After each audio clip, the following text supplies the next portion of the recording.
ये Daikin split AC का remote है। ये जो है ऑन ऑफ बटन है, इस पे लिखे हुआ है। ये पावर चिल है, मतलब डालते ही एकदम कूलिंग फुल आती।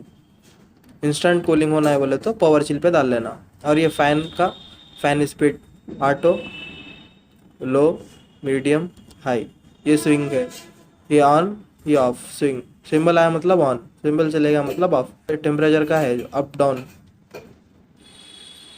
के। ये मोड बटन है, मोड इसमें कूल मोड है, फैन मोड है, ड्राई मोड है, कूल मोड। ये इकोनॉमी मोड है। इस पे डाल दिए तो मतलब अपने को सब नॉर्मल चलता समझो, power saving type economy mode. और ये बोले तो टाइमर के लिए है, गुड स्लीप। रात में एसी अगर यूज़ कर रहे हैं अपन तो ये टाइमर ऑन करने के लिए ऑन, 1 घंटे के बाद ऑटोमेटिक एसी ऑन हो जाता। कैंसल, ये ऑफ, 1 घंटे के बाद एसी ऑफ हो जाता।